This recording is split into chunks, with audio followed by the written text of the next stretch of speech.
Bismillahirrahmanirrahim. Assalamualaikum warahmatullahi wabarakatuh. Alhamdulillahi rabbil alamin. Alhamdulillahilladzi allafa baina qulubina fa asbahna bi ni'mati ikhwana. Alhamdulillahilladzi bi ni'matihi tatimmus shalihat. Asyhadu an la ilaha illallah wahdahu la syarikalah wa asyhadu anna Muhammadan abduhu wa rasuluh. Amma ba'd. Allahumma salli ala Muhammad wa ala ali Muhammad kama sallaita ala Ibrahim innaka Hamidum Majid. Allahumma anfa'na bima 'allamtana wa 'allimna ma yanfa'una wa zidna ilma. Rabbi shrah li sadri wa yassir li amri wahlul 'uqdatam min lisani yafqahu qawli. Amin ya Allah ya rabbal alamin. Mari kita bersama-sama memanjatkan puji dan syukur kita kepada Allah atas limpahan nikmat yang Allah berikan kepada kita semuanya. Di antaranya adalah nikmat sehat wal afiyah, nikmat keberkahan, dan nikmat yang teragung adalah nikmatul iman wa nikmatul Islam, dan nikmat diutusnya baginda Nabi kita Nabi Muhammad sallallahu alaihi wasallam. Dan mudah-mudahan kita semuanya menjadi hamba-hamba Allah yang senantiasa mensyukuri nikmatnya. La in syakartum la azidannakum wala in kafartum inna azabi lasyadid. Jika kalian bersyukur, aku akan tambahkan, dan jika kalian kufur, naudzubillah, inna azabi lasyadid. Karena sesungguhnya azabku, siksaku yang sangat berat sekali.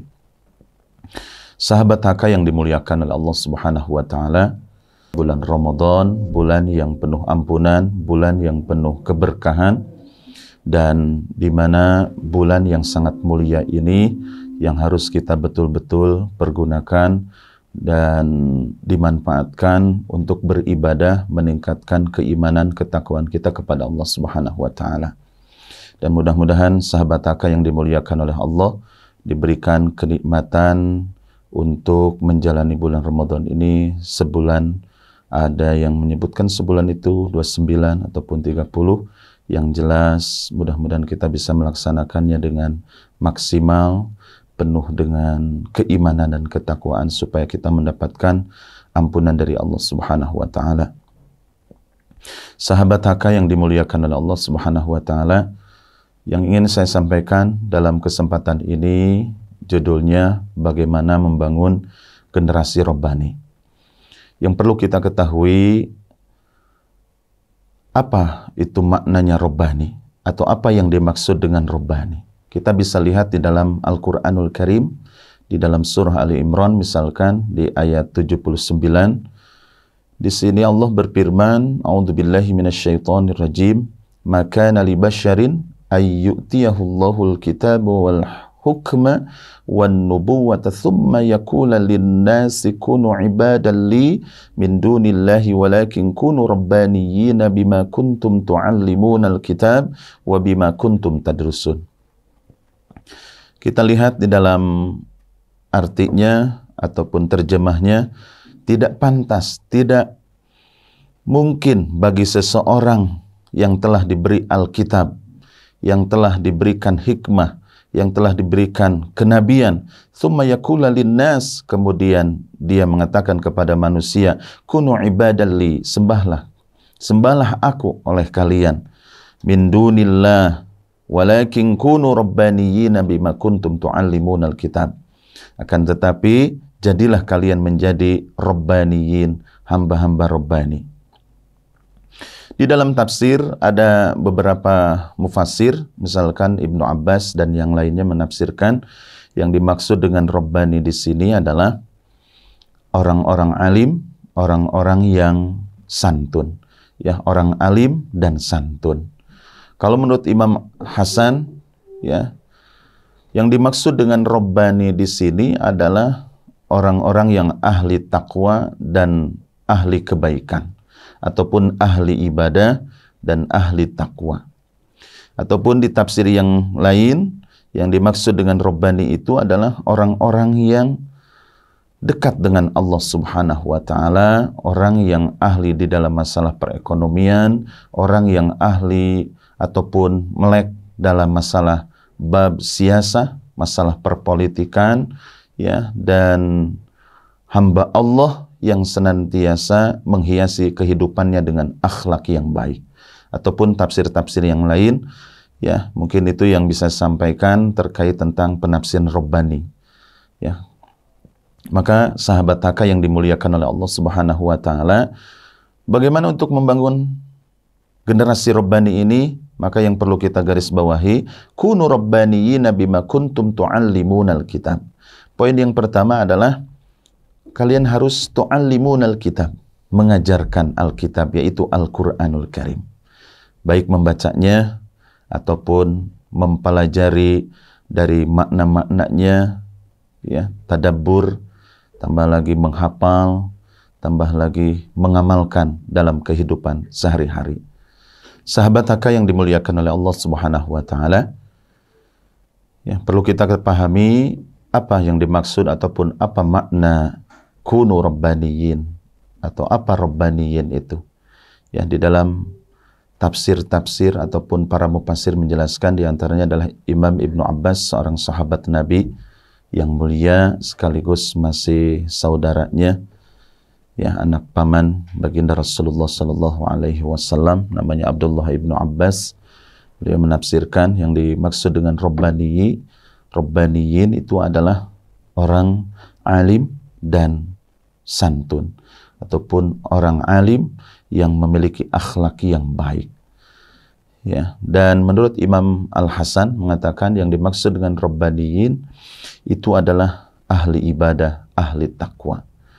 Dan tafsir-tafsir yang lain mengatakan Rabbaniyin itu adalah di samping ahli ibadah, ahli takwa, orang alim, ya, mereka tahu terhadap masalah perekonomian dan melek terhadap bab as-siyasah ataupun masalah perpolitikan.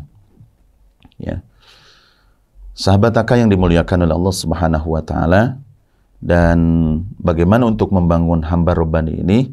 Dan kita bisa lihat di dalam surah Al-Imran ayat 79 ini, ya, bima kuntum tu'allimunal kitab.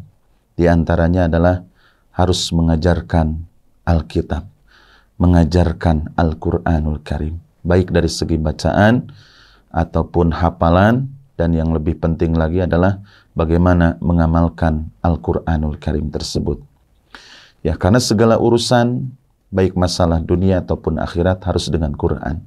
Sebagaimana pendapat Imam Ahmad dalam perkataannya, man arada dunya fa'alaihi bil Quran, wa man arada al-akhirah fa'alaihi bil Quran, wa man aradahuma fa'alaihi bil Quran. Barang siapa yang ingin urusan dunia harus dengan Quran. Barang siapa yang ingin urusan akhirat harus dengan Quran. Dan barang siapa yang ingin kedua-duanya harus dengan Quran. Artinya kuasailah Al-Quran. Perdalam Al-Quran, pelajari Al-Quran, amalkan Al-Quran, maka semuanya akan dikuasai. Semuanya akan diberikan oleh Allah Subhanahu wa taala. Semuanya ada di dalam Al-Quranul Karim. Lalu diperkuat lagi oleh Imam Syafi'i, man arada dunya fa'ali bil ilmi wa man arada al-akhirah fa'ali bil ilmin wa man aradahuma fa'ali bil ilmi. Barang siapa yang ingin urusan dunia harus dengan ilmunya, barang siapa yang ingin urusan akhirat harus dengan ilmunya, dan barang siapa yang ingin kedua-duanya harus dengan ilmunya. Dan ilmu tersebut sumbernya dari Al-Qur'anul Karim. Al-Qur'an adalah kalamullah yang diturunkan kepada baginda Nabi Muhammad SAW. Dan di dalam bulan Ramadan ini kita dituntut untuk mempelajari Al-Qur'an, membaca, menghayati, menghafal, dan mengamalkan dalam kehidupan sehari-hari. Ya, dan menyampaikan kepada saudara kita, wabil khusus kepada keluarga kita tercinta, supaya selamat dunia dan akhirat. Sahabat Haka yang dimuliakan oleh Allah Subhanahu wa taala, ini poin yang pertama untuk membangun generasi Rabbani. Pelajari Al-Qur'an, ajarkan Al-Qur'an. Ya, insya Allah kita selamat dunia dan akhirat. Selamat dunia akhirat. Karena Al-Quran sebagai petunjuk yang paling lurus. Sebagaimana dalam surah Al-Isra ayat 9, Inna hadal Quran yahdi lillati hiya aqwam wa yubashshirul mu'minina alladhina ya'maluna as-salihati anna lahum ajrun kabira. Ya, sesungguhnya Al-Quran itu memberikan petunjuk kepada jalan yang lurus. Ya, itu poin yang pertama. Lalu poin yang kedua, wa bima kuntum tadrusun. Ya, untuk membangun generasi Rabbani ini, ya, wa bima kuntum tadrusun. Di samping mengajarkan, dan yang kedua adalah harus mempelajarinya.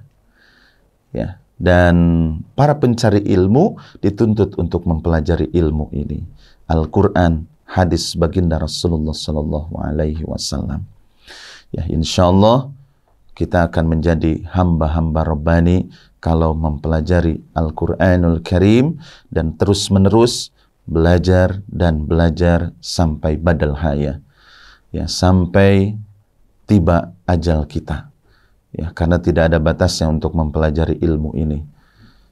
Sebagaimana para sahabat dan ulama-ulama terdahulu, mereka semangat ya untuk mempelajari Al-Quranul Karim. Ya, bahkan ada yang sampai meninggal dunia, Masya Allah. Seperti Madzhabul Arba'ah, ya, Imam Abu Hanifah, Imam Malik, Imam Syafi'i, Imam Ahmad, Imam Bukhari, Imam Muslim, dan imam-imam yang lainnya, para ulama yang terdahulu, ya Masya Allah.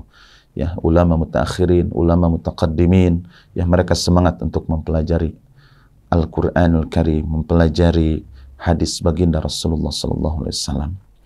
Itu saja mungkin dalam kesempatan ini ya yang bisa saya sampaikan. Mohon maaf jika banyak hal ataupun kekurangan-kekurangan dalam penyampaiannya, dan terima kasih kepada sahabat HK yang dimuliakan oleh Allah. Saya doakan semuanya sehat walafiat, rizkinya barokah, dan bisa mempelajari Al-Quran, mengajarkan Al-Quran, supaya kita mendapatkan pujian ataupun pahala yang sangat besar. Khairukum man ta'allama al-Quran wa 'allamahu. Sebaik-baik di antara kalian adalah orang yang mempelajari Al-Quran dan mengajarkannya. Aqulu qouli hadza astaghfirullah li wa lakum. Wassalamualaikum warahmatullahi wabarakatuh.